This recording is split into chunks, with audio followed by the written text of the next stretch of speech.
pledge allegiance to the flag of the United States of America and to the republic for which it stands, one nation under God, indivisible, with liberty and justice for all.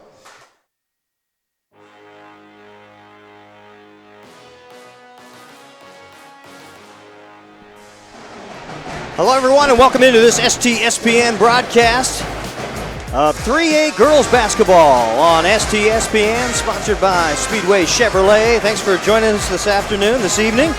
Keith Neely and Joel Boyer along for the call, along for the ride, and what should be a good one. Two teams knotted at number 2 in the Wesco 3A standings, all important, jostling now for that playoff picture. Can you get number 2? Can you get... can you stay number 3 if you lose? You got 2, 3, and 4, Joel, right there in the mix. And it just is turning right into Friday. You're going to play basketball again. Well, this might be technically the end of the regular season after a couple snow days here, but I promise you this is a playoff atmosphere. This is essentially another playoff game as we start the game off right here. There's the 3 ball. We'll get you your starters as Maya Duchesne with the jack from long range just falls off, and we've got a foul. And that will go against number 20. And that's Lydia Moussier, the senior, 5'9", picks up her first personal foul. And the Black Cats will enter in half court now. Move the ball over to Duchesne, then they get the entry pass, long kick out, it goes to Brandvold. She can knock those down. You got to look out for her. Put a marker on her. And offensive putback, and that is good. Right there you see the Shorewood Thunderbirds sitting in their patented 2-3 zone, not going too deep on the bench for Coach Mark Hayner. They're going to play a lot of zone tonight, so look for the Panthers to have to be good outside. Davy Borromero, Lydia Moussier, Bella Hotham, Katie Taylor, and the big gal underneath wearing number 42, the one to watch, Taryn Shelley. She's a double-double gal, an average, 16.5 points a game, 15.4 rebounds. Almost as many rebounds as she has points, and that's a lot of rebounds, 15 in a 1-hour ball game. That's outstanding. Well, and that's going to be a huge thing for both Kyra Beckman and Courtney Perry, 2 sophomores who are very talented, but they're still pretty raw and young for the Panthers. So it'll be interesting to see how they hold up against Taryn Shelley, who's a big going on to Wazoo, I believe, next year. Absolutely, and up and over everybody. The entry pass by Moussier is no good, and here come the Panthers. They'll get it in the hands of Preach now into the left-hand corner, trying to work this zone around the horn and try to free up a spot. There's one right there. Brandvold long range, no. And look for the Panthers to try to be pretty active rebounding-wise. Early in that first possession, I think they got 3 offensive rebounds, Keith, to spark that bucket by Beckman. But it's going to be important for the Thunderbirds to really box out and make sure that they don't give second-chance points. Man-to-man, there's the trip through the key on the left hand. The lay-in by Borromeo, no good. She's a scorer, 7-4. They can also give the ball up, almost 3 assists a game for the sophomore, Davy. There's another bucket, and they're just not falling right now, Joel. We've seen Snohomish be able to just whip off shot after shot after shot. And an outstanding timeout by Ken Roberts to hold the line and save a possession. It's going to be fun to watch because with that 2-3 zone and Shelley in the middle, and when I say big girl, that's not meant for anything except strictly the fact that she is a load, and she is exactly a Pac-12 athlete as you'd expect her to be. 6'2", 6'3", wide shoulders, real strong athlete. The trick is going to be, though, is can you see the Panthers really try to crash those boards and make it a 4-on-1 offensive rebounding advantage for them against the 6'2", 6'3" Shelley, or if she's going to be able to box a couple of them out and go grab that rebound. So it's going to be something to watch all night long. And to your point, you make shots. There aren't rebounds. Absolutely. The Panthers want to put one in right here. Here's a shot by Beckman. That one just tempting the rim, the bottom of the hole. No half points allowed here. All the way down. I think it was about as deep in the well as you can get and not fall. 5:19 to go first quarter, STSPN. That one batted away. Shelley can't grab the handle, and here come the Cats. Panthers will attack the zone once again. They'll do it. Emily Preach right up the middle, and they'll do that entry pass, trying to wrap around. Last touch, they say, by the black and blue clad Shorewood Thunderbirds. There's the long three on the way. Count it! Boom! Down it goes. Maya Duchesne, the sophomore. Give that assist to Katie Brandvold. Always got to look out for that inbounder. Oftentimes, if you got a little guard there, they're probably going to be popping back out to that corner. So you always want to make sure to, especially against the zone, really focus on getting out to the corner of that shooter. Well-designed baseline out-of-bounds play. The bobs and slobs, as they say, as they walk down underneath. Will turn the ball over back. And still yet to crack the bottom of the hole here. The net is the Thunderbirds, and they're averaging about 50 points a game. And these teams are actually a lot alike in the fact that while Snohomish plays a lot of man-to-man, they'll go through different zones of man-to-mans. Coach Mark Hayner for Shorewood, he doesn't go too deep on that bench. I mean, there's been a couple stories in the paper and this and that about how they've lost some players early on or before the season to some injuries. So both teams kind of like to play at a little bit slower pace. They don't really want to look to run and gun, press all over the place. So it kind of be interesting to see whose will kind of overrides the other one here. Brandvold for three. That one couldn't find the ocean. Tap back in, right into Shelley's grip. And here come the T-Birds coming the other way. It's Borromeo. Borromeo has that left-hand dribble. She got in there last time, but wasn't able to get the kiss off the glass to fall. We'll see if she can go in again, being hounded by Duchesne out front. Now the ball into Taylor, and she'll try to find the cutter on the right-hand side. It goes errant and into the crowd. Still no score for the T-Birds, sporting that number 7 RPI in the state of Washington. 2 better than the Panthers. Well, that's something that we're going to talk about here probably as this game continues to go on, is that the RPI, which is brand new to the state of Washington this year, that stops at the end of the regular season. And so this is the final game to basically state your case to move up in that. And you want to be in that 1 through 8 RPI. Shorewood's there right now. Snohomish is not. However, this game could flip-flop that. Shorewood, if they were to lose, could only drop to 8th and be in there. Could only be 8, yeah. But a Snohomish win would most likely vault them up into that top 8 spot, regardless of what that'd be. But they'd be in that top 8 that you want to be in after the district tournament. So this really has more playoff implications well beyond districts and just a district seeding than a lot of people realize. And of course, the RPI, it's you need a giant computer and an algorithm to get it figured out. But basically, it's opponent's strength of schedule, opponent's record versus similar teams with records. You know, if you play a team above 500 and beat them, you're going to have a better shot at a raised RPI than if they're lower than 500. Yep. And there's a long shot, no good by Beckman. So, yeah, absolutely plays a giant part, and for every other team except for maybe Linwood in the 3A district.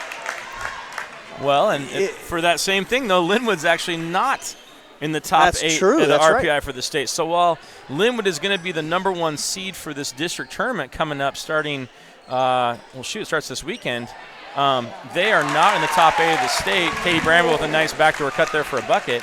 But they will not be in the top 8 in the state, so they're actually going to have to, assume they get through the district tournament, be in a playing game more or less for the state tournament. So it's definitely a little different than it's been in the past, but at the same time, I think it takes into consideration and really gets you a true top part of the state rather than just what sports writers who do a great job and only cover their region. So Duchesne, count it! Strong move, strong elevation. Got up, got fouled, and will head to the line for another one. And a 9-0 score at the first quarter. We'll take a break on STSPN 3A girls basketball. Don't go anywhere. Did you know that Speedway Chevrolet is part of the Lee Johnson Auto family? That means 84 years of serving you the LJ way. Need a truck? We have the perfect truck to fit your needs. Half tons, 1 ton, 2-wheel drives, and 4-wheel drives. Our finance specialists are here to help you, whether you have good credit or bad credit. We're just off Highway 522 at West Main Street in Monroe. Lee Johnson Auto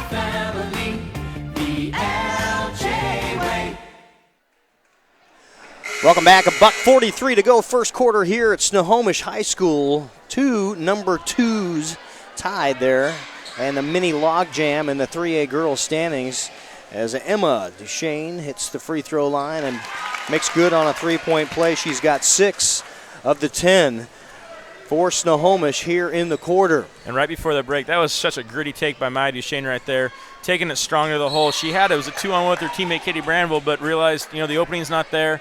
I'm going to go up strong and go contest this. And sure enough, she's a sophomore, but she is well beyond her years. That's a senior move. Absolutely. And starting all last season for those Panthers as they went to the state championship and lost to Central Valley, she's not a rookie. She's not really a sophomore. Boomeo can't get the pass through. Trying to find Shelley underneath. I think that's the Hayner MO right now. You got a good size and good body underneath, but the sandwich is coming. And the Panthers are not going to let Taryn Shelley have any easy looks down low on the block. After that miss, they'll head the other way, and we'll see if they can get at least the ball in her hands this time. Yeah, that definitely looks to be the Snohomish Panthers strategy with Coach Ken Roberts saying, you know what, let's see if anybody else can beat us. And obviously Shorewood's a very talented team, clearly have a lot of other scoring options, but let's take away option 1 and see if options 2, 3, 4, 5 are strong enough to do it by themselves. So, again, a strong team, but if you take away number 1 and who's kind of your bread and butter person you always go to, that oftentimes shows off a lot of rhythm for your team. So it'll be interesting to see how they handle it. Couple offensive rebounds, the third reset now for Shorewood. As Hotham will head to the rack, right hand, beautiful move, attacking the double team. And that is the first on the board for the Thunderbirds, the junior. And you don't want to get him unraveled. I let him go uncorked. A great defense so far through 8 minutes of play for the Panthers. One right there, a careless throwaway by point guard Maya Duchesne. Just kind of got a little excited right there with 10 seconds left in the quarter. Turn the ball back over to the Thunderbirds, see if they can't capitalize. I know they're down 10-2, but if you can get a bucket right here, you might be able to spark something at the start of that second quarter. 4 on the game clock, and a long 3 now off the mark by Boomeo. And it will be 10-2, an 8-point Panther lead after 8. Senior night here at Snohomish High School. We'll take a break. Be back for quarter number 2 in just a moment. STSPN. You're watching STSPN.com. That's perfect. Frustrated with the high cost of heating and cooling our homes. At G&S, we are completely changing the way you keep your home comfortable. Our Mitsubishi ductless heat pumps allow you to control the temperature in each room separately, all of which can be controlled from your smartphone or tablet. Because we are the mini split experts here in Washington, we can design a perfect system for you, one that will save you a lot of money on your utility bill. Call G&S Heating, Cooling, and Electrical today or visit us at gsheating.com.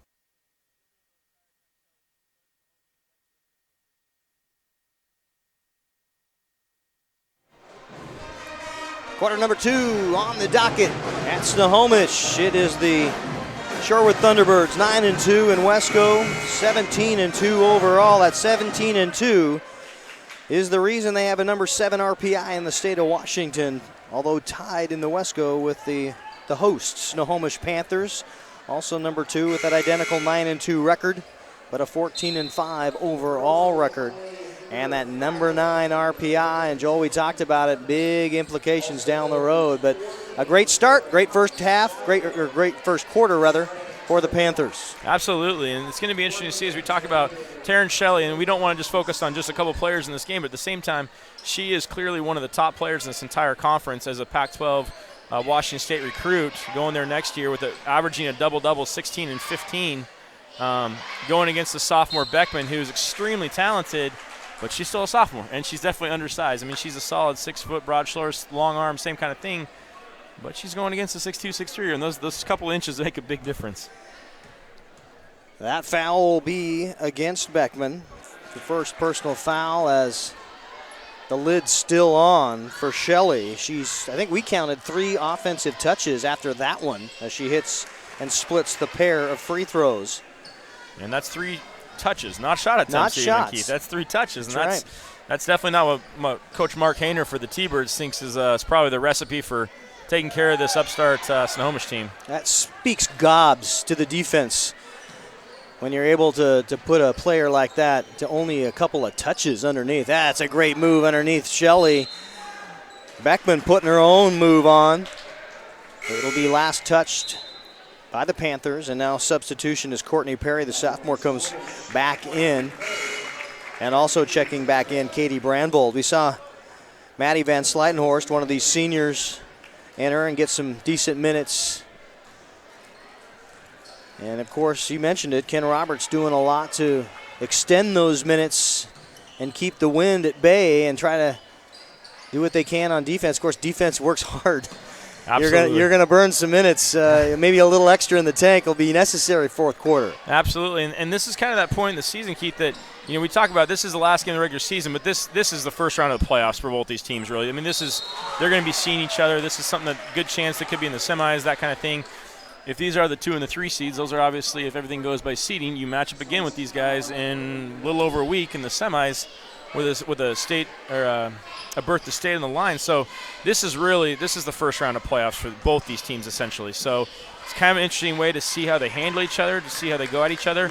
But again, it's that all-important RPI that a win for the Panthers will probably vault them into that top 8, which is just speaks volumes down the road if you get through districts to the state tournament, that you're in a position that might get a bye in the first round of state now. So you can't talk about how huge that could be, that you're only playing 3 days and not 4 days in a row. Hey, legs matter. Absolutely matter. And anybody who's played down there knows exactly what that means. Is there's finally the shot by Taryn Shelley, not the most picturesque shot attempt that she's had tonight, but what matters is it went through.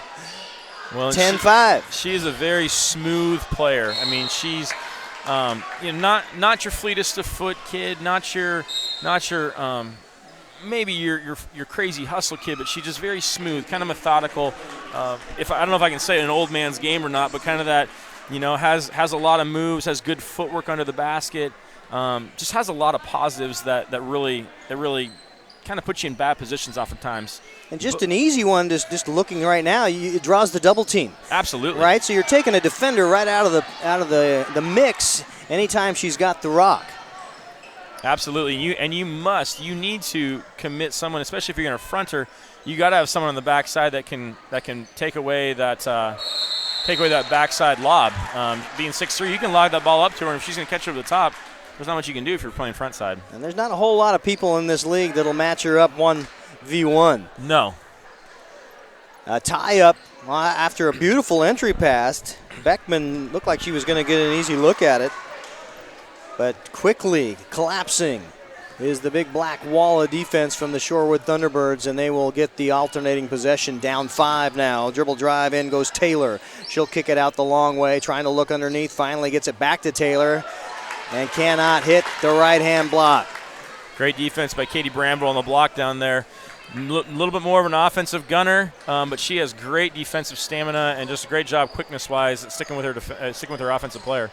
Perry got bumped, but rights herself and is able to collect enough to catch the ball, turn and shoot. And the sophomore has 2. She's on the board now. 12-5, 4:43 to go here, second quarter, and then on the other end gets a mighty stop. Straight up, textbook defense.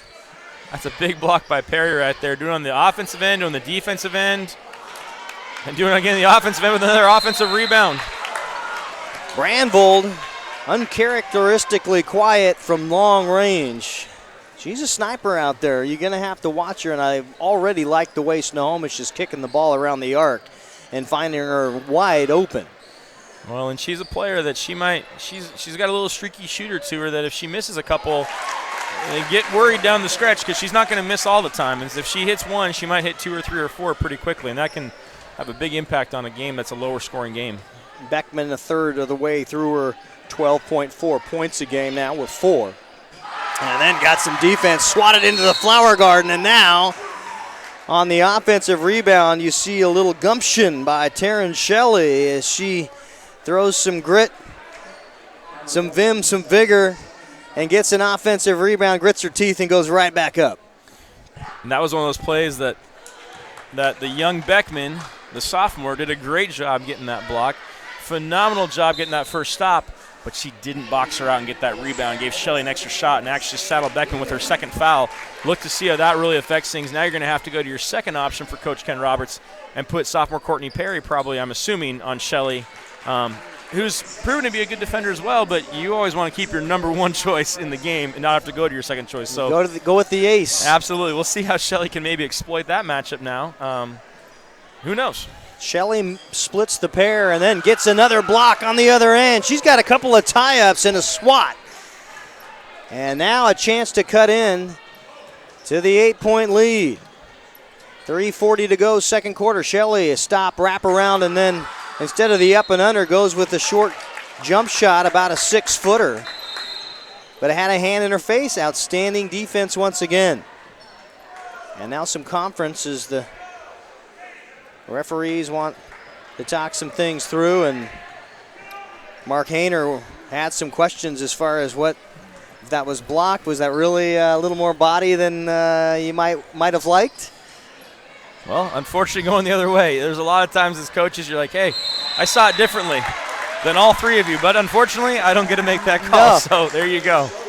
Duchesne's miss, and suddenly nothing's really fallen. You've got the nice Courtney Perry 15-footer that fell, and has since gone silent. 3:16 to go, still that 8-point lead, and there's the entry pass and the back, and not enough pressure backside as you see what you've been dealt. Taryn Shelley showing why she's Pac-12. Well, and that's that hard thing is if that ball ever goes up, you're fronting like Perry's doing right there. You got to make sure you have that backside help. Sam Beeman for the Panthers was there, but she was there late, and that ball cannot allowed to be touched by Shelley before you get in the air, whether you swat it, shove it, do whatever you got to do. Do not let that be a clean catch by 42 Taryn Shelley. It will be Beeman charged with the personal foul on the backside help as the Panthers swing things around. Now Preach long three. Count it! Boom! Down it goes! She was about 2 steps behind the arc and let her fly, and that'll help you out. 17-8 now. These Panthers have a number of shooters. All 3 guards on the court right now, Preach, Brandvold, and Duchesne, all phenomenal three-point shooters. If any one of them starts to heat up, or all 3 of them together, this could get very ugly very quick. But on the flip side, if they don't heat up or they don't put those down, Shelley can go to town inside. It wasn't Shelley that did the damage this time, as Messier, the senior, 5'9", does a similar thing. They get the over the top of the front and the foul on the back, second on Perry. So your 2 bigs now, your 2 help down low. Beckman and Perry both with 2 fouls, saddled early. The last thing you need is number 3 before the break. Those 2 bigs have got to play and finish this half with 2 fouls and 2 fouls only. You could see a very different game plan of what needs to be done to stop the Shorewoods, particularly Shelley down low, but any of their inside post game, if either one of those 2 has 3 fouls at the end of this half. Messier misses both free throws, 0 for 2. Not a good free throw shooting night for the T-Birds. They're 1, 2, 3, 4, 5, 6, 7. 2 for 7 tonight. Ouch. 2:05 to go. The difference is 9. Make that 7. As Shelley, with that soft touch and easy footwork, just goes right up with the left hand. And that was a great job by the T-Birds right there, really letting their wings extend further out to take away that help side defense, to really make it a longer run for the help side to get there. How Brandvold tipped through that landmine, I do not know. Shelley was bearing down on her and was able to get around the big outstretched paw and put it in, back to 9-19-10 with a $1:32 on the clock. Here is Messier.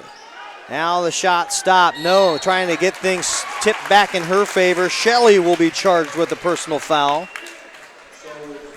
Much better job by Courtney Perry there to put her butt into Shelley and make sure she boxes her out. If you're not boxing out as a younger player, if you don't box out, that player who might be behind you, if they go up and get that tap or get that ball, don't look for a call. But if you box them out and they go over your back, now you can be ready for that, get that call hopefully. Brandvold back to Preach. They're trying to get Brandvold open. There's the long bomb. Count it!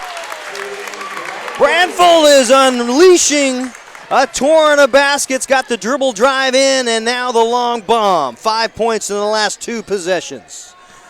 22-10, and now the steal. Here it comes. She's got the steal on the move. The high arcer, no, but right there for the putback. And an offensive rebound again by Beeman as one of the smaller players, Sam 5'7", gets a break. We'll head to the free throw line. And just as we talked about, you cannot get a third foul for Courtney Perry. Brandvold with the lay-in, Brandvold with a 3, Brandvold with the steal. Duchesne keeping it alive, and now all of a sudden you're shooting 2 free throws. You only have 50 seconds left in this half. I'm guessing looks like sub for Courtney Perry, so she's out now. You're going to finish this half, even if you give a bucket here. You're going to finish half mostly with a 10-point lead we're looking like for those Panthers. So with your 2 bigs with 2 fouls each, that could be a pretty nice recipe. Gotten a little lucky that you maybe didn't pick up a third for either of those. Well, that definitely helps you as a couple of Panthers collide. Beeman backpedaling, smashes right into Duchesne. Both girls hit the deck, but both pop right up. The long cross skip pass, and it is into the lane, and there's the offensive rebound. Shelley can't hit the bunny. She's got to be frustrated. Boy, she had that nice offensive rebound right over the shorter Lexi Senegal for the Panthers, but just couldn't finish that. And sometimes, and we haven't talked about this yet, but with a couple days off for snow here we've had, who knows if these teams are able to practice either of those days, and that could be a huge factor for them. Long 3, 5 on the clock, count it! Holy smoke, Katie Brandvold coming unglued in the last minute of this one. The half belongs to the senior on senior night, averaging 9 points a contest already with 10. STSPN broadcast brought to you by Summit Chevrolet. 25-10, it's a 15-point Black Cat lead heading into the break. We'll see you on the other side.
Frustrated with the high cost of heating and cooling our homes. At GNS, we are completely changing the way you keep your home comfortable.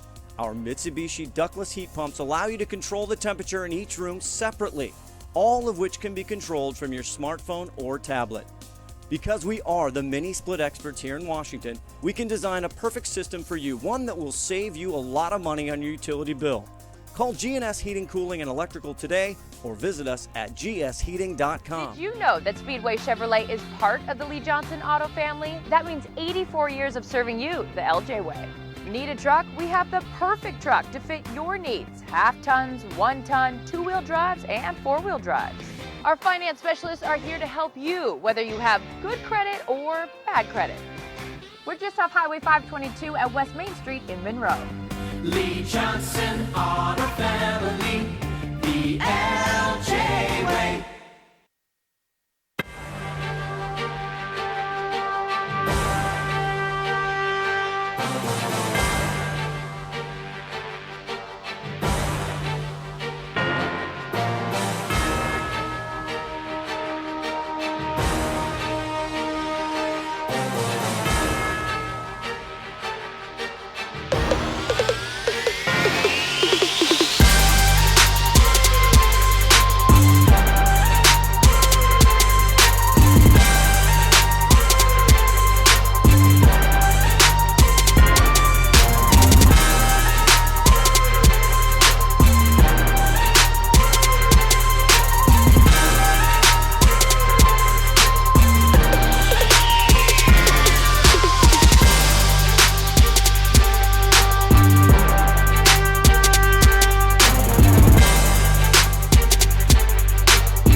We're at the halftime break here on STSPN. About a minute left in the warm-up period.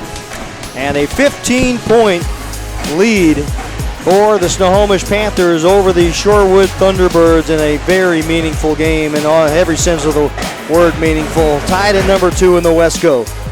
Jostling for not only district seeding but state playoff bye potential.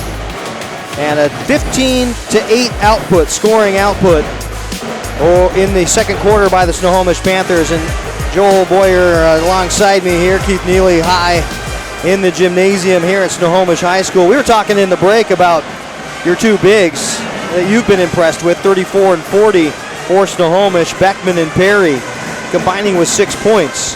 Yeah, and so much for those two. And Beckman's definitely a scorer, averaging around 13, 14 a game. So you look for the Panthers, you definitely want a little bit more out of her offensively. However, the biggest thing, you need to stop Shelly from doing her thing. She's the number 1 target for that team. Everything kind of runs through her for the T-words. If you can keep her, kind of neutralize her, keep her down, and right now, in a way, kind of keep her sleeping through it right now. She's showing a little fire, but she's that kind of player that has the ability, if she kind of gets herself, okay, I'm ready to go now, she can score in bunches real quick. So for the Panthers, you kind of hope to try to keep her in that rhythm of really not doing a whole lot right now. But for the T-Birds, you want to see if she can't just light a fire and just go at her the entire time, get either of those Panthers with 3 fouls. Courtney Perry to the rack in the dead heart of the key. A little flick, a 4-footer, it falls, and the foul will go against Hotham. It'll be her first personal foul, and it will send the sophomore to the free throw line. Cannot hit the and one. And we talked about some body language watching these two teams coming out. And you mentioned just not letting Shelly get going, who has the rock right now. He'll whip it back out to Taylor. Taylor, a 12-footer, hits only backboard. And the Perry rebound. But Shelly just came out and sat on the bench, didn't really participate in warm-ups. And it almost gives you the sense that she might not be feeling well. Yeah, and it's hard to know. I mean, like we were saying, too, right there with Beckman going right around Shelly. Shelly, is a long arm, but didn't really move her feet too well there. Flat-footed. Yeah, really didn't move her feet too well there. You wonder if it's maybe a little under the weather. Like I was saying, some of these teams, and I don't know, but I know the Snohomish Panthers had the last, they had Friday and Monday and Tuesday off from school, and I know they weren't able to practice. Clearly, obviously, no practice Sunday, but they weren't able to practice on Monday. So not sure about Tuesday, but not sure if the T-Birds also had a similar situation. So if you take a few days off from practice, while it can be really good for your legs, sometimes it's not good for your timing. Or your wind. Who knows? Now the kick out to Preach. Preach into the lane. He'll draw the backboard. Not a pretty shot. May have forced it, was off balance into the double team, and 29-10 will send Shorewood the other way. And they need a bucket here to break the ice. They had a trouble doing it in the first quarter. Took them almost 7 minutes to get started. You can't have a lapse like that here in the third. Nice help side block right there by Kyra Beckman, the sophomore for Snohomish. Hotham, the junior, averaging 5.5 points a game, got into the lane. Now they'll flick it back out to Shelly. The backdoor pass over the top of Davey Bormero, and another unforced error. Yeah, it definitely looked like a little lackadaisical pass right there to the cutter. Just couldn't find the home. Beckman feeling good, being able to get Shelly on her feet in the last possession and on her heels. That time just attacked the big. Didn't draw the basket. This time Shelly will wrap it around right hand. A little smooth move off the right hand glass. Got a little kiss, but will not get it to fall. Gets her own rebound and is fouled. And that's where she can do so much damage for you, Keith, is make her miss. She's still staying around the rim. She takes a lot of shots. When she gets low inside there, if she does miss, she's the biggest player inside. There's a good chance she can get that offensive rebound, which she did there, and actually got Perry with that third foul that we were really hoping, if you're a Panther fan, for her not to pick up. So see what that might change the defensive strategy here coming up, or the substituting pattern for Coach Ken Roberts. Beckman with the rebound off the Shorewood miss, and now back the other way with a 19-point lead. 19-point lead. We're just cracking the second quarter, or the third quarter. We're just in second halftime. And two teams that are hovering near the upper echelons of the 3A standings, that table has been longly dominated by Linwood, especially after Stanwood had a couple of kids sick and lost 3 in a row.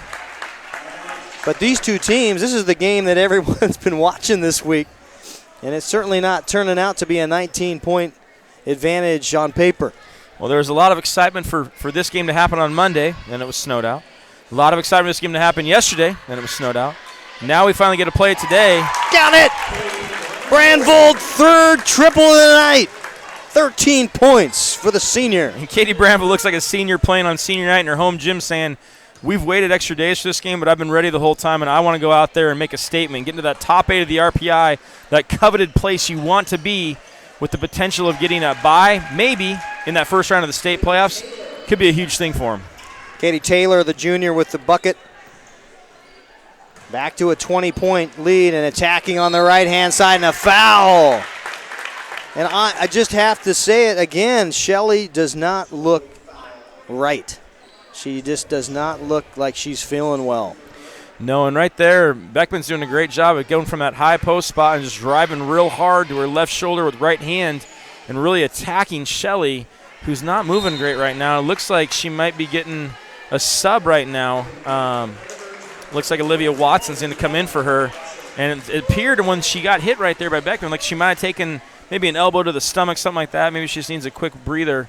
But it'll be interesting to see what kind of team, the Shorewood team, how do they respond when they got their big and a couple fouls and on the bench right now? How do they respond? Who's going to step up for these guys and see if they can't crack into this big lead Snohomish has built? Borromeo cruising around the bottom half of the arc. We'll get the ball now. There's the entry pass, right hand. Shot no good by Mussier. Lydia can't get it to fall, and they have had some problems just putting the ball in the hoop. Cannot finish. Shorewood, like we said earlier, averaging, upper 40s, 50 points a game. Right now, 12 points. And there's the attack. Count it! Left hand, right hand, it does not matter. As Beckman punishing on the dribble drive. And another three-point play attempt en route. And we have a full timeout on the floor. 3:36 to go here, third quarter, 35-12. It's all Snohomish. We'll be right back on STSPN. When you shop at Ace Hardware in Lake Stevens, you not only find what you need, we make sure you get the help you need too. Hi, this is Gray Eaglestead, and I own Lake Stevens Ace Hardware with my wife Christine. We'll greet you at the door and answer any questions you have about what you need. We're all about serving our customers and our community. We support local high school sports and many other Lake Stevens organizations and events throughout the year. So the next time you need something for that job around the house and a little friendly advice, come see us. Ace Hardware in Lake Stevens, we are the helpful hardware folks. Ace is the place with the helpful hardware folks.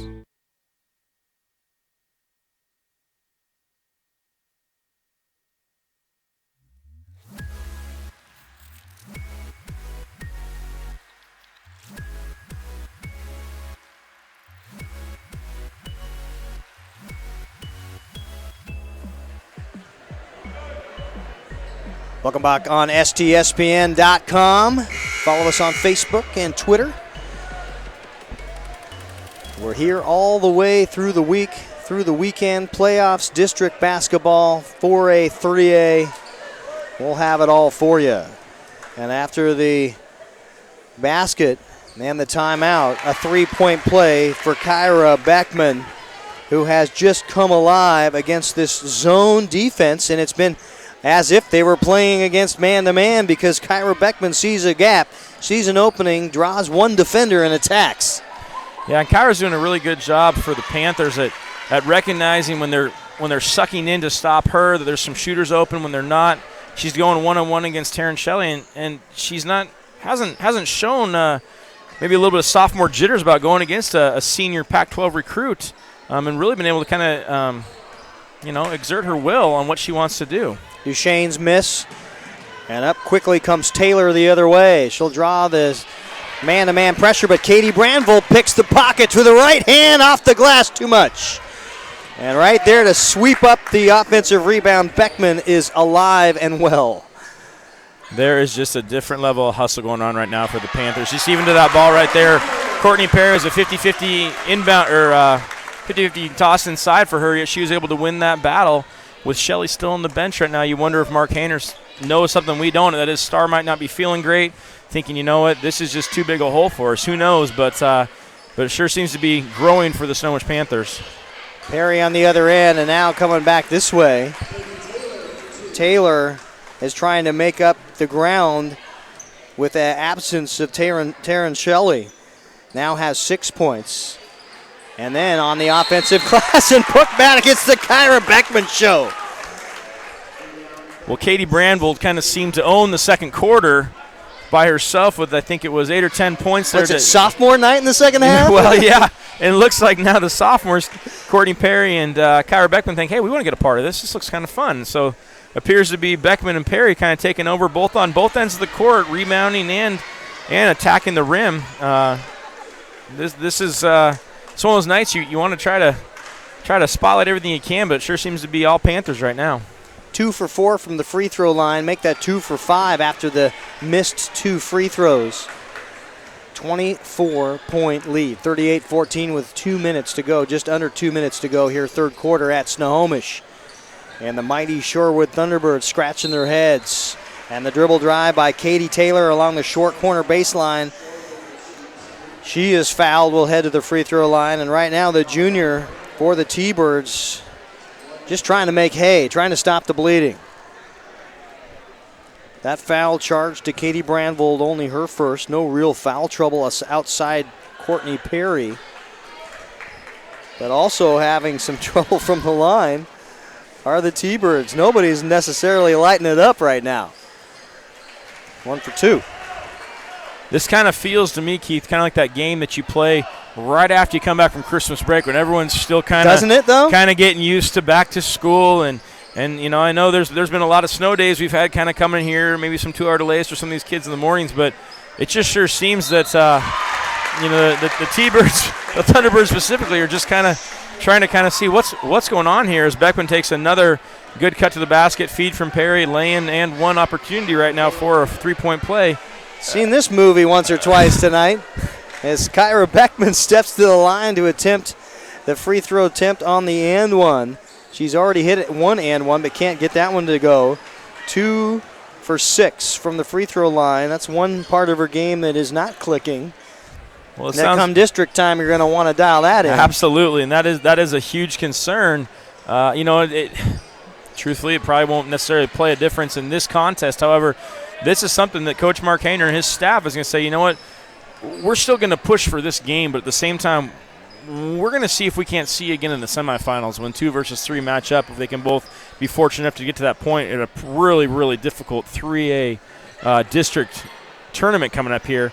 But you know there's going to be some thought about, hey, Beckman, as good as she is, struggles at the line. Let's see if we can't make her earn her keep there. Hack-a-shack, in effect, if you will. 48 seconds to go, third quarter. They'll get the ball in on the pass to Watson. That one taken away after the block. Beckman, some quality minutes, no question about it tonight. Has the rock, gives way to Duchesne, who dribble into the key, and after the 2-foot stop is fouled underneath. Still outside bonus territory on the board. 6 team fouls for the Thunderbirds. Will be a baseline out-of-bounds play, already very successful on the give and go back to Duchesne in the corner. Can they find her again? No. She'll just go out the conventional way and grab it. Well, looks like Coach Ken Roberts is telling his kids, I want one shot right now, and one shot only to finish off this quarter. His young team saying, no, we understand, Coach. We maybe haven't always done it right, but we're going to do it right this time until they turn the ball over right there. Here's their broadcast jinx by Joel Boyer. And the other way, you've got 5 seconds to run the court. You can do it. A shot off the blank. That one had some mustard on it. As Duchesne, you like to see her take maybe one more dribble and get her feet under her. But the sophomore lets it fly. 40-15. Snohomish, large and in charge. The final stanza, 8 minutes. Here, coming away in a moment. STSPN. You know that Speedway Chevrolet is part of the Lee Johnson Auto family. That means 84 years of serving you the LJ way. Need a truck? We have the perfect truck to fit your needs. Half tons, 1 ton, 2-wheel drives, and 4-wheel drives. Our finance specialists are here to help you, whether you have good credit or bad credit. We're just off Highway 522 at West Main Street in Monroe. Lee Johnson Auto Family, the LJ way.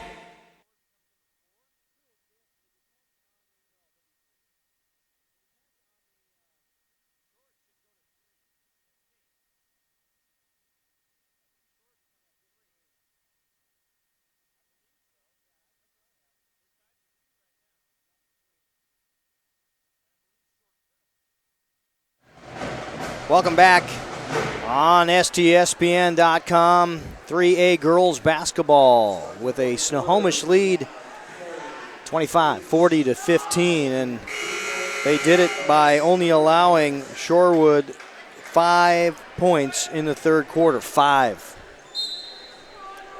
And I don't know how much, so much of that is just high pressure, high quality defense, or the fact that you only really have one player right now in Katie Taylor attacking the basket if you're Shorewood. There's the Shelley shot and miss and out of bounds. She'll get it back after it last touched a Panther. But Shelley spending better part of, 5 minutes on the pine for Shorewood, and when out her in the ball game and those 16.5 points a game, you have to rely on somebody, and not drawing anything are the Shorewood T-Birds in that third quarter. Yeah, and it's good to see Shelley back out there. I mean, you definitely never want to have a player with injury or with an illness, anything like that. But, it's kind of wondering a little bit to see if she be coming back in this or not. Great to see her come back.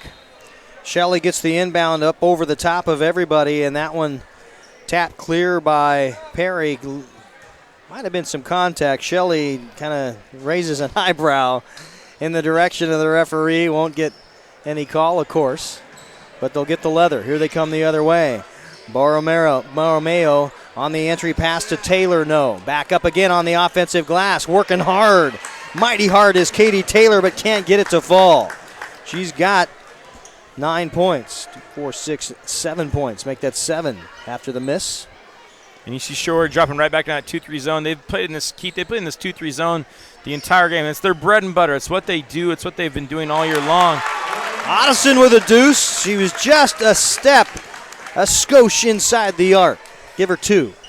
One of those key things, though, when you face a team in Shorewood who does the same defense all game long, and they do it very well. They do it very well.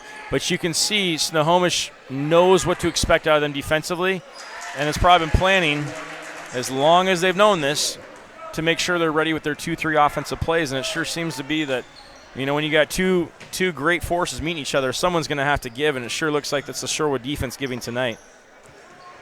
Pass goes through the hands of Perry and out of bounds. I need to make one correction on the inbound play on the other end. When Shelley was kind of raising her eyebrow, I mentioned that they did charge Perry with her 4th personal foul. So that's something to watch there. She did get the call. Long 3 by Taylor, and she is fouled. A little body English put on the 3. Will get the benefit of the doubt. And the junior will head to the free throw line for 3 free passes. Already 1 for 2 from the free throw line tonight is Taylor. We talked earlier on the broadcast about we have a couple teams here that both average right around 49, 50 points each, and they both defensively give up 39 and 38 points each. So they're very mirror image people or teams of each other. But when you look at the Panthers with 42 points already against a team that usually gives up 38 a game with 6 minutes to go in the game, already over that scoring average that's usually given up by the Shorewood Thunderbirds. That's a great offensive effort for Coach Ken Roberts' Panthers. Long 3, back iron, hustling after it is the senior Slidenhorst. Playing like the senior. And she will head to the free throw line after the loose ball foul, and that will go against Borromeo, the sophomore, and that is, her 4th personal foul. I don't believe that's the case. I have her for 2. Well, maybe that everybody's got 4 now. Slidenhorst makes good on the free throw on the first one. And now wholesale substitutions as maybe trying to get one last cavalry charge out of his troops, as Shelley will sit, as will Hotham, and they will also sit Taylor. So that's your big three right there. You may have just thrown the towel in with the 5:50 mark. Well, and you start to think about the fact that originally this game was supposed to happen on Monday, and you'd be off until Friday to prepare for that first opponent, to have Tuesday, Wednesday, Thursday to rest your legs and to prepare for your opponent. Well, now we play this game on Wednesday. You have tomorrow, and then you play again on Friday. So if you start thinking about, for Coach Mark Hayner, you look at this, the disparity, you're looking at being down 26 points right now. The chances of this team coming back 26 points in the last 5.5 minutes of the game, not really their style of play. It's not really something that happens in many high school basketball games. Boys, girls, it doesn't matter. 26 points in a quarter is a lot. But neither of these styles really lends itself to scoring quickly. You think Coach Hayner said, if I can get my team that we don't go too deep on the bench, if we can maybe start to rest some legs right now, we'll concede the loss, maybe get some rest, and we'll be ready for that Friday first round of district's game. That might be a better thing for him. Let's talk district just a minute, Joel, as we got some substitutions in. We want to make sure we mention some of these kids' names as they come the other way. Slighton Horse with the steal. But right now it would look like if Snohomish then would pick up number 2 with the win tonight, they would play the number 7 team in the district. Which looks like it would probably Edmonds Woodway. Could be Edmonds Woodway or Marysville Getchell, depending on the outcome of that. Those two teams playing at Marysville Getchell tonight in a big matchup. Both tied at 6. Edmonds Woodway and Getchell, T7. So yeah, absolutely, Joel, that matters. Huge. And it could be either one of those two teams. Both teams have. Edmonds Woodway has beaten Shorewood, but lost Missy Peterson due to injury, their big star. So that one may be a different ballgame than when you had them earlier in the year. Could be, and Snohomish was able to be the victor in that contest earlier this season when they faced Edmonds Woodway.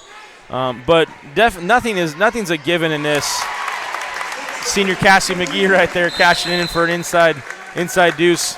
Always good to see your seniors get up on scoring, or get scoring on senior night. On the final night, and you get everybody in the tally. Do we have everybody on the Panthers senior roster with a bucket? Not necessarily a field goal. Slighton Horse dropped 2 free throws. But yes, everybody with a deuce or more. 4:25 to go here in the contest. We'll stay right here on STSPN and talk a little district basketball with my friend Joel Boyer. Right now we already know one. We already know Arlington Linwood, who just happened to be playing tonight at Linwood. Number 8 Arlington at number 1 Linwood, a little precursor to the Friday ball game where they'll just rinse and repeat. Linwood most likely the upper hand against the Eagles. And then you got the little bit of a question mark left between Edmonds Woodway and Marysville Getchell, but you already know Shorecrest has got the number 5 seed in the Wesco. So likely, more than likely, it'll be a crosstown rivalry matchup on Friday for Shorewood. Shorecrest in the district first round. And this is one of those districts when they, this is the first year of a 4-year agreement or 4 years of classification. So all these teams are going to be back the next 3 years together in the 3A, the giant 3A Wesco League. They only play each other once all year long, and then they go into the district tournament. And this district tournament, looking at these teams, you have Linwood, who's obviously number 1 and 11-0 in district. Obviously playing tonight, but these are all before tonight coming into this game. But then you have... Got it! Slide North, the senior drops the bomb downtown, 51-18. Everybody invited to the party tonight. You love to see seniors scoring senior night. And it just keeps on giving. 3:43, and the benches cleaned. Everybody with quality minutes now on both sides. And I think you're absolutely right. Let's get everybody that we need on a Friday night that's going to play some long time, meaningful minutes out of this ball game and sitting, and rest where you can. When you start getting this time of year, rest is hard to come by. Absolutely, and this is one of those games that Winning rest is hard to come by. Absolutely, and this is one of those games that if you're Coach Ken Roberts, you probably didn't expect to be able to play to necessarily play this deep of your bench, because a lot of times you want to try to around Christmas time kind of start to kind of shorten up your bench a little bit in a way. You want to try to figure out that first half of the season, once you get in the league, maybe midway through January, start to figure out what players are really producing and who's producing in what minutes, because it's so important that while every player wants to get as many minutes as possible, you want to get to that point as a coach. You have a rotation down. You know so-and-so comes in for 2 minutes for so-and-so, and you kind of have that rotation. Players get into that comfortability, and they know exactly what's expected of them, and that's the greatest teams you usually have, the ones that are most successful, have players that play their roles, and they play them to the best of their abilities, and they're used to that. And they don't need to go out there and score a bunch. Courtney Perry is a perfect example. She knew she had to go out there and really help off and really stop Karen Shelley tonight. If she scores, it's just a bonus probably. But that's her job, is to make sure that Shelley's not getting off and really going tonight. 6 points bonus, by the way. 6 points bonus, which I'll tell you, I'm sure the coaching staff, as well as Courtney Perry and the rest of her team, are pretty excited for. But as you kind of shorten up benches, it's nice when you can get one of these games that, with winning minutes, you can divvy them out to other players and let them get that experience. And you see freshman Kinsley Gallatin right now for the Panthers get that rebound. Great opportunity for her to maybe grow within this and see if she can't start to really produce and give more minutes, maybe this year, but into next year with that comfortability too. So all in all, a pretty good night for the Panthers, but do not knock these Shorewood T-Birds. They only have 2 losses on the year coming into this game, looking like it'll be 3 losses here. And don't expect this again should you get to the next stage in the semifinal matchup. Neutral court, you're playing at Jackson, or you're playing at Mount Lake Terrace, I think is a 3A semifinal matchup, which you'll be able to listen to on Sound Live Sports Network. So, yeah, this is not a team that's going to go home with their tail between their legs and say, well, we may be done for the year. No, they're going to come right on back, especially, and I don't know this. I honestly don't. I'm just reading body language on the court. If Taryn Shelley really does not feel well and is not quite as adept as we've seen her in past games, you get a little bit of orange juice in your system, a little vitamin C, come back out in a couple of days, you may see an entirely different mentality. Absolutely, and again, winning is contagious, and this is a team that is going to finish out here 17-3 on the regular season. Coming into this game, they're 7th in the state in RPI. I mean, that is fantastic. That Coach Mark Hayner and his coaching staff is going to look at this film and going to say, okay, what do we do different? And you always coach for just the next game. But you also keep in mind, what do we need to do differently? This bus ride home is probably going to be the thing. All right, let's talk about what we might need to do next time we play Snohomish and be ready to kind of have that game plan already kind of started to frame up and see if we can't do something different. As long as the players aren't doing that, they have to look forward to Shorecrest most likely, and that is not a team that's just going to go away either. No. Those 2 teams right in the thick of things. Dory Monson's got himself a nice squad again this year after winning the state tournament last year in 2A. Well, and that's an interesting thing when you have the 2A Shorecrest team from last year is now in the 3A this year, and they were state champs last year. You have the Snohomish Panthers, who went to the 4A state championship game last year. Lost it and got second place, but now they're in the 3A. You got Linwood, who don't you love the landscape? Last year lost in the semifinals, but to the eventual state champion, winners, who was, let's be honest, all of us who were disappointed that could have been in the state championship game, that Bellevue-Linwood matchup. But seeing that, I mean, you got 3 teams that have a storied. These players, these underclassmen, they knew what was expected of them coming back, and obviously all these teams are different. They graduate players. From Snohomish, you graduate Madison Pollock, Madeline Smith, who both went on to Division I places. You graduate from Linwood, Michaela Pivick, Jordan Edwards, who both play in Division I's. You got players like that, but those teammates, those underclassmen, they know what it takes, and they've seen that in practice for years. They're not ready to start losing. No. We graduated the studs, but we're not ready to start. We have new studs. We have new players that can score. So it's fun to see these teams, and this is a deep conference that is just a difficult one. You forgot Arlington in the hunt last year. Edmonds Woodway made the dome last year and ended up 6th. So yeah, you just keep on going down the line. We just talked about five teams that all made the dome last year. Out of one district, right? One, and some of those are in the 2A. That's the max, isn't it? Some of those are in the 4A, so that's why they were true. able to do it. That's where you got it. Now they're all in 3A together. Oh boy, don't take your first-round opponent lightly whatsoever, because it doesn't matter if you're first or second or third. You might not make it to the semifinals and finals. You might have to go the back door and get in that third or fourth place to state, which you definitely don't want to do. For girls basketball, not necessarily the boys, but girls basketball, definitely a premier league in the state of Washington. Absolutely. 13 seconds to the end of this one. Our player of the game brought to you by Lake Stevens Ace Hardware just around the corner. And I know I've got my vote in. Yeah, I'm getting the nod. I would absolutely agree. I think Kyra Beckman is a player that really showed that third quarter offensively, but second quarter defensively really showed what she needed to do and could do. We'll go get the interview from our Lake Stevens Ace Hardware player of the game after the final here. 53-18, a runaway victory by the Snohomish Panthers, only allowing 5 points in the third quarter, 3 points in the fourth quarter, and run away with this one. Again, 53-18. We'll take a quick break on STSPN and come back with our Lake Stevens Ace Hardware player of the game in a moment. Don't go away.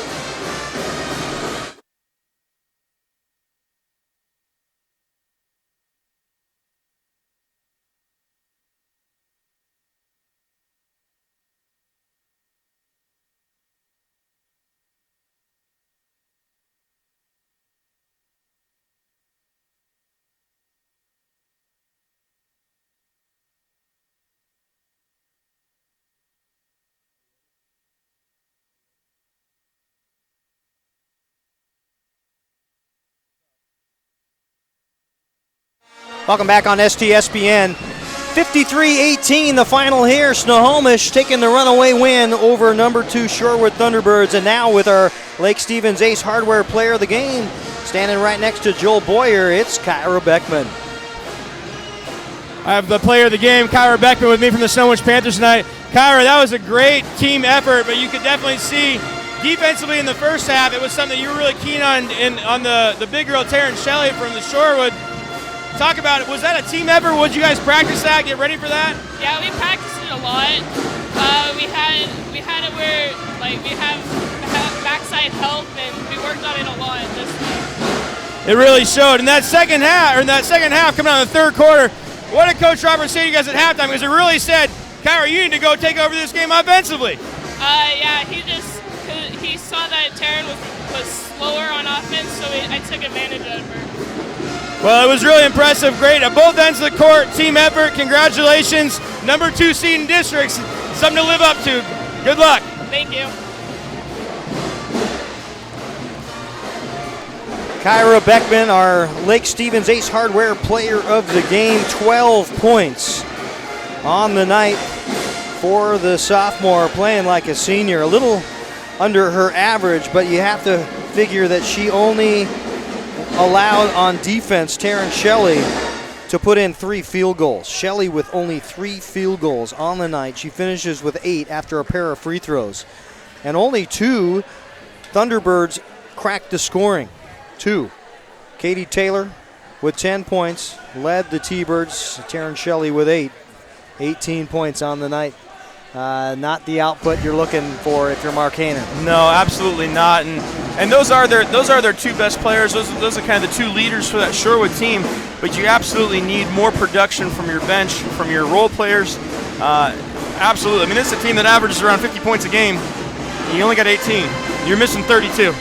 And obviously we talked about Taryn Shelley was kind of kept in check by those Panthers. But for the rest of that Shorewood team, there's got to be those players that are willing to step up and say, hey, I need to do my part and maybe do a little bit extra more tonight. But look for Mark Hainer. He's been a coach in this league for a number of years now. First at Jackson, coming over to Shorewood. He knows what it takes to win. He knows what it takes to get things done. So look for this to be a different team if these 2 teams do face each other in this difficult 3A tournament. You can afford a stinker 1 game before the district playoffs. This is the last one you can afford. This is the last one you can afford, without question. Rounding out the scoring now for the victors, the Snohomish Panthers, who moved to 10-2 in league. 15-5 overall. We'll find out about that number 9 RPI in just a moment. Katie Brandville with 13 points really got the Panthers going and energized to start the second half of play. Knocked down 3 triples and finished the night with 13. Senior Ben Sleitenhorst with 5 points, also hit a triple. Morgan Marshall with 1. Maya Duchesne, uncharacteristically quiet, but didn't have to be the leader in the scoring column tonight. She finishes with 6. Emily Preach with 3. Quinn Otteson with 2. Cassidy McGee, we got her with 2 there at the end of the ball game. And then Kyra Beckman with those 12 very important offensive points, but so much of the game played on the defensive end of the court in her success tonight. And then Courtney Perry, the same can be said for Courtney, finishes with 6. You called it a bonus because she plays such great defense against Taryn Shelley on the other side. Well, I think the thing that jumps out of that stat column is you got 13 and 12 as your leaders, but when you get up to 53 points, there's a lot of 6s, there's a lot of 4s, there's a lot of 5s in that scoring column. And when you have a team scoring effort, and how many players scored for Shorewood tonight? A deuce. Exactly. When you see a team scoring effort for the Panthers where you don't have one player that necessarily drops in 25 at night, and I don't think any coach will say no to that, but when you have players that you have multiple people being able to score, 4, 6, 8, 10 points a game, those start to add up, and very quickly you start to give them that 50, even that 60-point number. In a district tournament, state tournament, where you're trying to weather the storm, you're not going to be on every night. So you're going to have to rely on some depth, and I think you mentioned Ken Roberts working very hard to some equality minutes throughout the latter half of the season, and that's where it starts to pay dividends. Absolutely, and this is that point where you kind of look to see, this is kind of that, like we said, this is a playoff game without being a playoff game. What do you got? And you kind of look at yourself in the mirror and see what do you got there. And I think this is something that you can say as we head into that districts for the Panthers, we kind of have an idea what we got. We know what we got, and you can see this is the coaching staff at Ken Roberts has been there, done that for a number of years. And there's an understanding about this is kind of how we do things, and this is what we're going to try to do. And you start to see an identity getting built in there. I think they're doing a pretty good job of that. So next Friday, district time, and it looks like right now, Snohomish, we know, will be the number 2 seed. They will play either Edmonds, Woodway, or Marysville-Getchell, pending the outcome of that ball game at Marysville-Getchell tonight. Both those 2 teams still playing. Number 3, Shorewood, likely playing number 5, Shorecrest. And that will be a cross-town matchup that could be very, very interesting. You cannot rest from here on out. The final tonight again, 53-18 all Snohomish for the entire length of the 32 minutes of ball game tonight. Really, it wasn't in question from the tip. No, I mean, that was the first quarter that Shorewood didn't score till like the 7.5-minute mark. 10-2 at the end of that first quarter, I think it was, and you could just kind of see there was a growing confidence. Snohomish came out, seemed to be a little timid at first as well, but they got a bucket, got another bucket, now up 10-2. Then all of a sudden that Katie Bramble just said, second quarter's mine. And Kyra Beckman said, third quarter's mine, and before you know it, that lead's just insurmountable. So, but again, you cannot count out these Shorewood Thunderbirds. We cannot stress enough. This is a team that's used to winning, especially this year, 17-3. Look for them to not come out sleeping in this tournament. They're going to come out with a point to prove. You never know if you kind of poke that sleeping bear and you awaken them, and now all of a sudden this team could just have a heyday tournament run. So look for them in the district and see what happens. We absolutely have. District time, mighty fun. And we will have everything you need on STSPN, our broadcast partners on KRKO with the simulcast. You've also got Sound Live Sports Network. The whole crew, everybody large on the district scene. And that starts Friday at various places. Jackson High School, you got the 4As up at Everett Community College, you got the semifinals at Mount Lake Terrace. Check your WestcoAthletics.com schedule and the schedule on STSPN.com, and that will show you all you need to know. Keith Neely, Joel Boyer, been a fun ride. 53-18 against Snohomish Panthers over the top of Shorewood Thunderbirds. We'll see you on the other side. Good night. STSPN.com.